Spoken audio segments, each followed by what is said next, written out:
evening, everybody. Welcome back. So today is a special video because today we're going to go over my favorite car, which is my AE86 Corolla. It's a 1985 Corolla GTS. This particular car I've had for about 7 years, but I've owned over 20 of them. I've been working on AE86s for the past 24 to 25 years. It's been my favorite chassis overall of any of the cars I've ever owned. So at some point about 4 years ago, I decided to take this car apart and pull the motor out and use it for a different car. At that point, I already had a 20 valve swap all ready to go. At some point, I ended up getting derailed working on cars for other people, working on other projects that I owned. Then at some point, my wife and I decided we wanted to move to Southern California. That was kind of crunch time, meaning I had to put the car back together because I needed to get it ready for the transporter. They wanted to charge me extra money to transport it not running.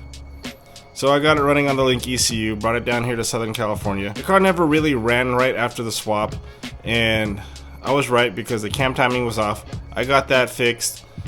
From that point, I really just wanted to drive the car. I didn't have a tuner close to me, so I put it back to a stock ECU and front mount distributor setup.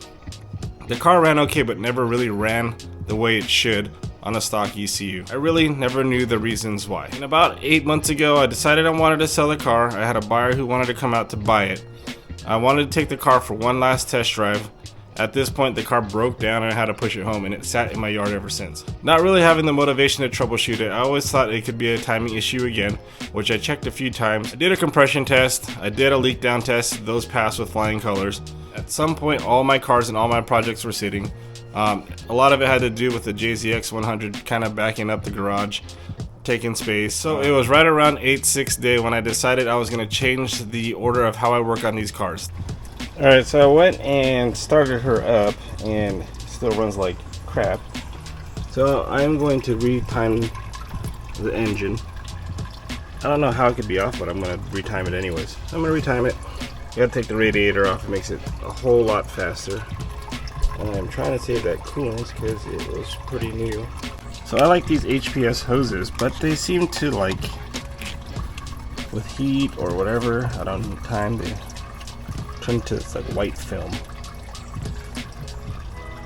Alright, so that took about a minute. Got the radiator out. I actually ended up pulling this hose off, putting it here because this thing kept, this coolant pipe kept dripping, and I don't want to sit there for like hours waiting for it. So next step is I am going to retime this. There's the timing mark at 5 degrees or 10 degrees, but I got to get these marks back on, meaning I got to take this all off.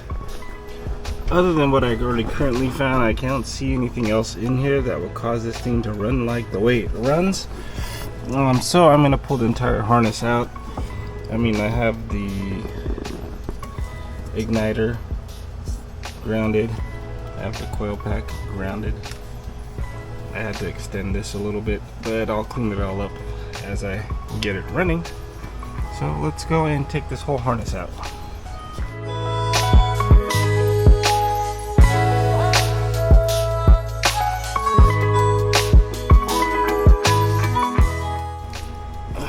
One thing I can think of is engine grounds, but I don't know that I've ever had an instance where I had a car run like this.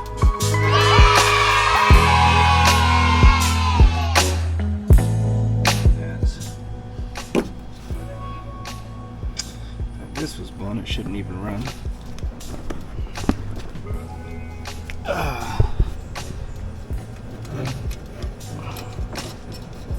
Get this guy off the hanger. Okay, here we go. Here is my fuel pump strainer that came on the fuel pump that I had, that I was gonna put in the 86 yesterday, but as you can see, fucking broke the little nub thing that holds it to here. So now this thing will just come off. What would you do? I already ordered a new fuel pump. Alright, so this is, I believe, a Walbro pump that I had sitting around for the JZX 100 that essentially could work in there. It's not a problem. When I was working on the car yesterday, the Corolla, I broke a little tab that goes in here that holds this in. So I was able to figure out a way, because the worst thing you want to do is have the filter sock pop off in your car and suck up a bunch of debris. So I drilled a hole through there and through there, and put it through, it won't come off, and this probably won't rust. But my dilemma or pushback on myself for putting this in is that tank has to be dropped completely in order to get to this, and that didn't take long to take out, but it is a pain in the ass. Basically, when you open the AE86 trunk and they have the access cover, all you can get to is the fuel sending units. You can't get to the fuel pump itself. So kind of dumb. Something Toyota should have thought of. So you have to drop the entire tank. It's a pain in the ass. And I know that it wasn't that hard. I just don't want to have to do it again for no good reason. That last whole clip was filmed upside down. Stupid camera. Anyways, so I don't know. We'll figure out what we're gonna do next.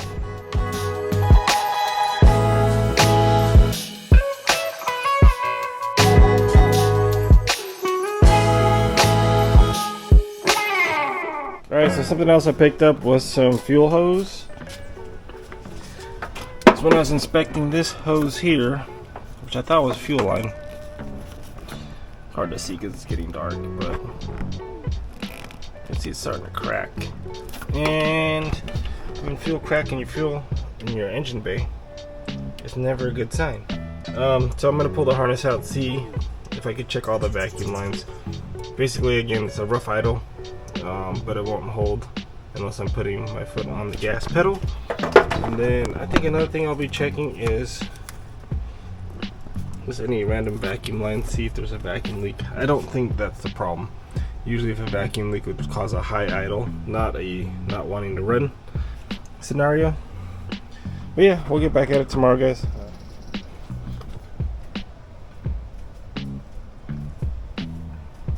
Alright, it is the next day, or 2 days from the last clip.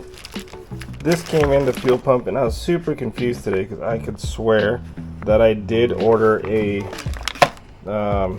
different fuel pump, but I looked back at my receipt and I guess I ordered Dishworks, whatever. I had this pump in another car, worked well, not a problem, but the other pump that I thought I ordered was E85 compatible, which I really didn't need, but I don't know, you never know, and I don't ever want to take this out again. So, but anyways, all right, so we'll start putting this together and put it in. Say hello, YouTube. Hello, YouTube. Okay. Anyways, DW200 wiring harness. This is really power and ground. Dishworks sticker. Fuel pump sock. Those are important. Fuel safe line. Trim connectors or butt connectors, some worm clamps, which will probably destroy that, and another Dishworks sticker.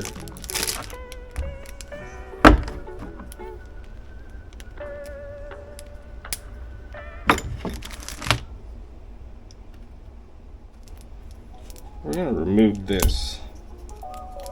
I'm not sure if you're not going to kill you to remove it, but I don't want this to disintegrate in my gas tank. I'm going to plug that there, and then I'm going to take this vacuum cap off.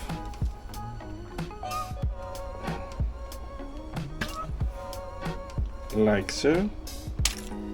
And then the next thing we're going to do is put that on there. Pretty simple. There's another cap to cover the bottom so no debris goes into your fuel pump while it is being shipped or stored. And open the filter sock bag.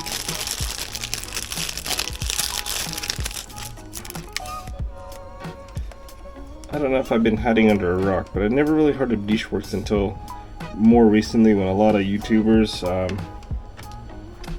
started getting sponsors from Dishworks.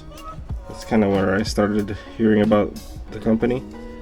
And then that goes on like so. This is the universal kit, and I remember why I didn't. I absolutely love this pump.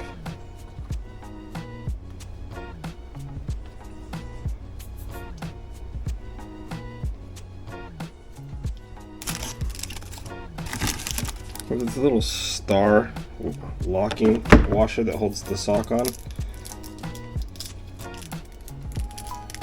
Kind of got to be careful when putting it on. And then you're going to take that. And we're going to, lucky my fingernails are long. Usually I don't like to have long fingernails, but right.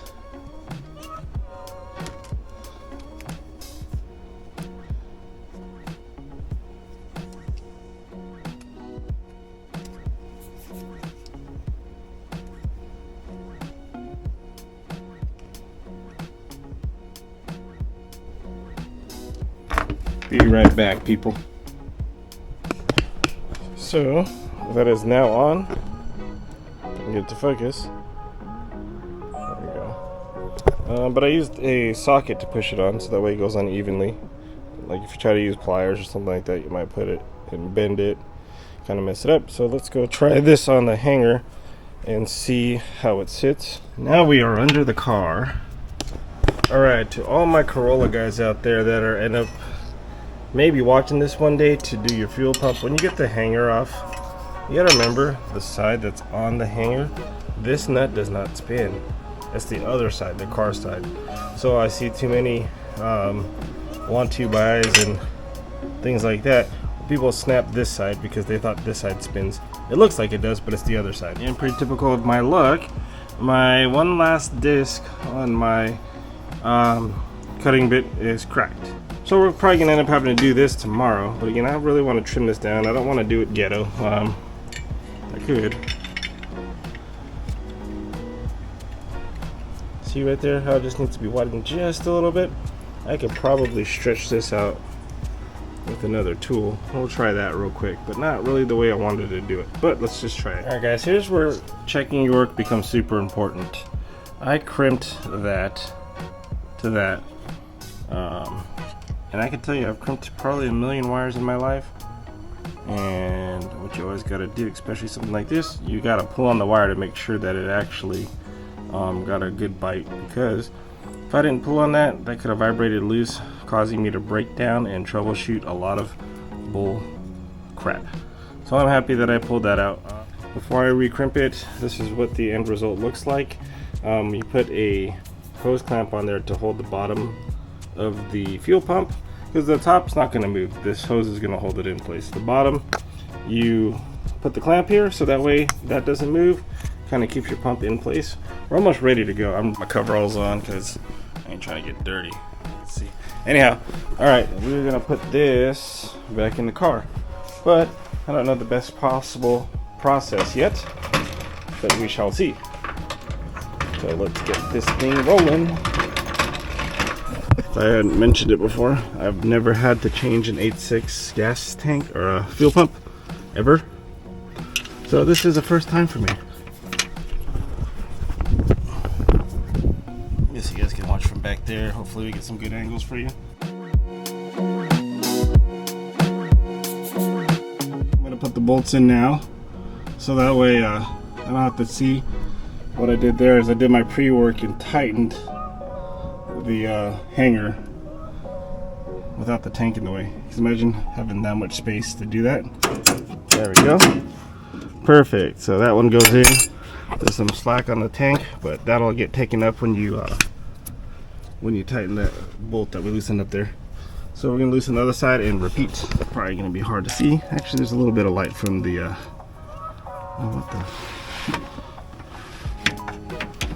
So when I was taking this out, I was wondering why this bolt was so long. It's like 3 or 4 inches long.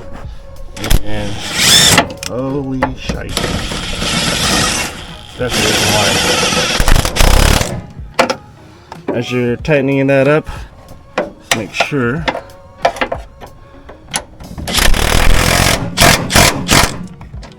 Hell yeah.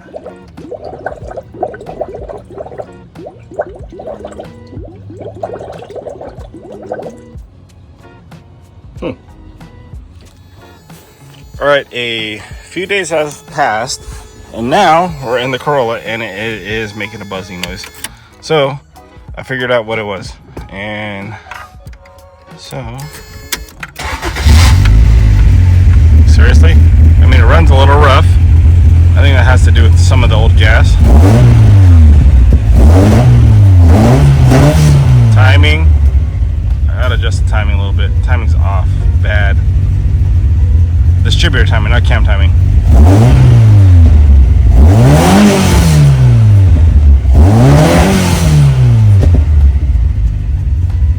But it runs.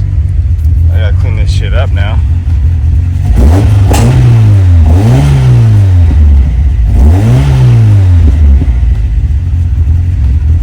Put some bolts in here.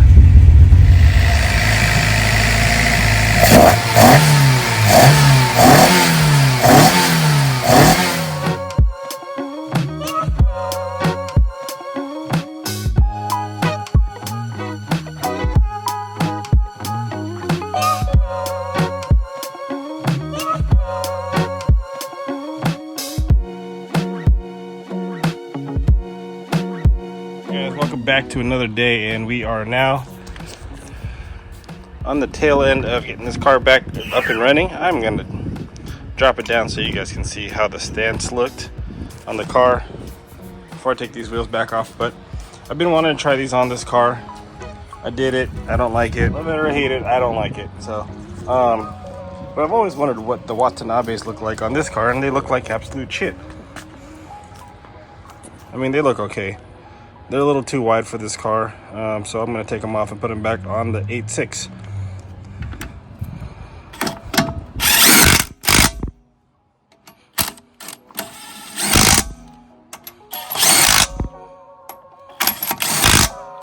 Don't worry, I'll torque them after.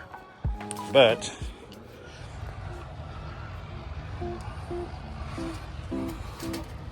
let's see if you can see my fender working here.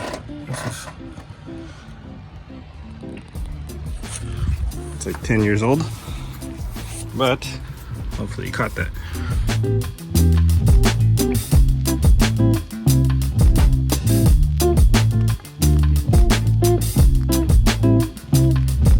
All right, since I've been holding back on this for a while, but since I'm going to be driving the car, I'm going to put a radio back in this car.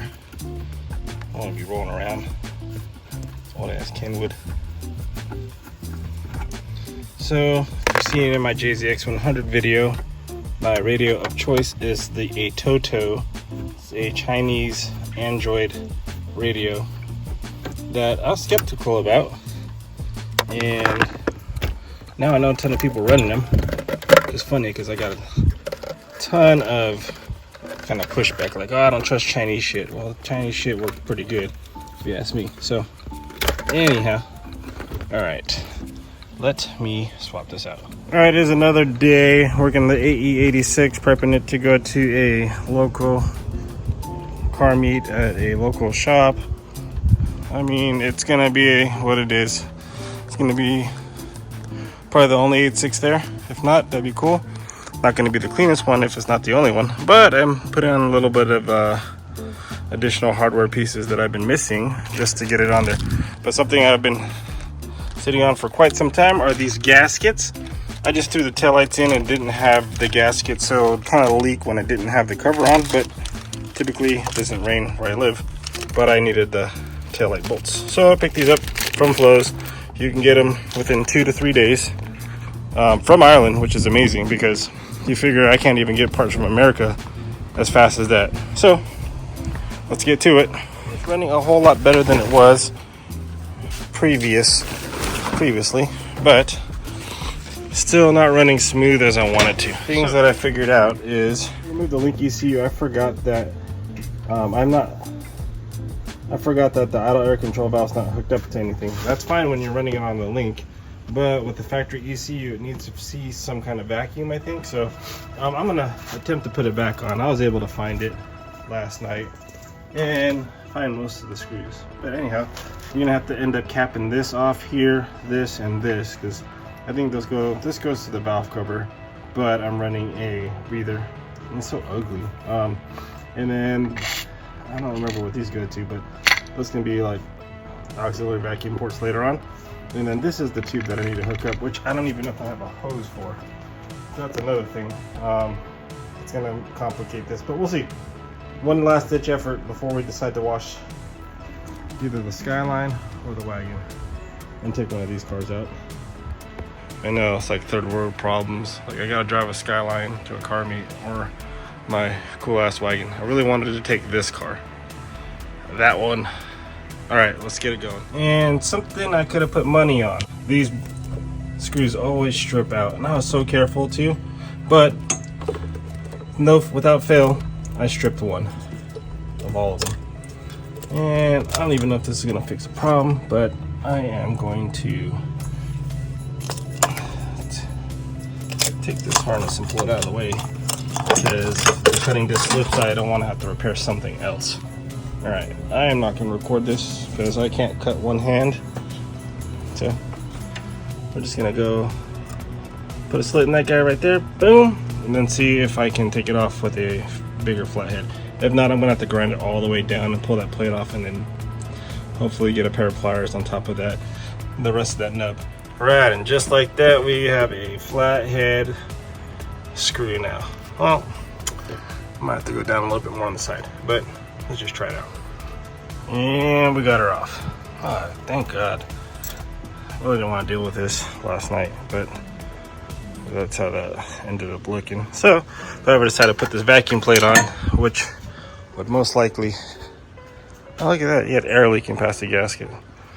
Fucking awesome. I bet you that's part of the reason why this thing wasn't running proper.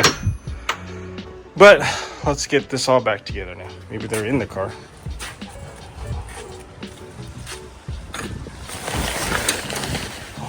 Yeah, there they are. Of course. Just as luck would have it. Alright, as badly as I want to drive this may not work out for me. And because I just realized that that part number for that idle air control valve is for a silver top. This is a black top ECU. So I'm not sure. Let's try it out. Turn that off.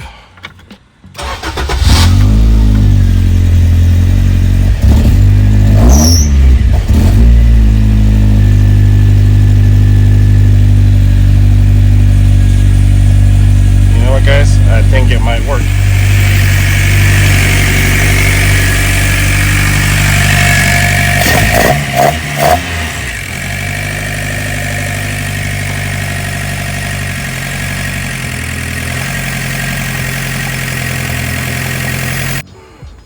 Alright, didn't want to let it run too long because it's going to get too hot to work on. Alright, so, yeah, I think that worked.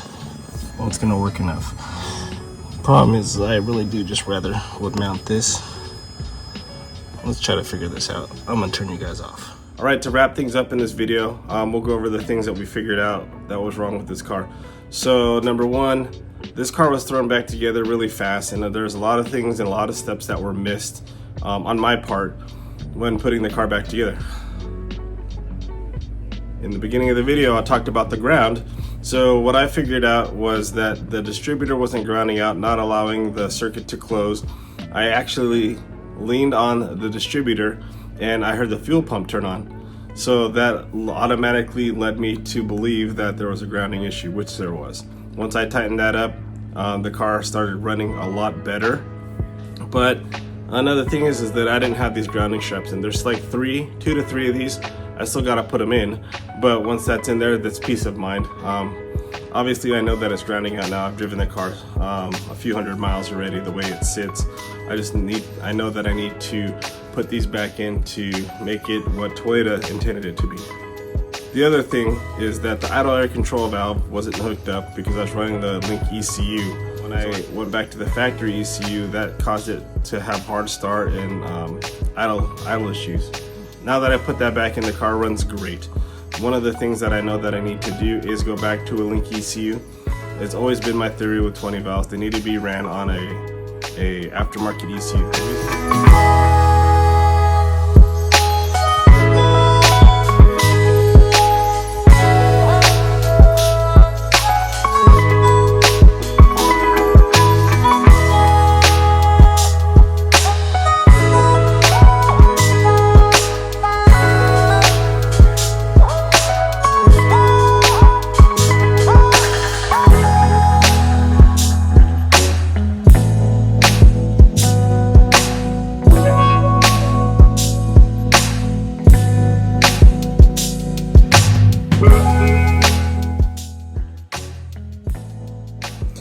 Alright everybody, so I'm going to close out this video with saying something real simple. Over the years, everyone's been telling me I should document my journey with the cars and the progress that I've been making. So that's what I'm trying to do. So I hope you guys liked the video. If you do, please make sure you like, comment, subscribe. Tune into the next one because it's going to be about my 1989 Skyline GTST Type M and the progress I've been making with that. Alright guys, see you next time. Peace out.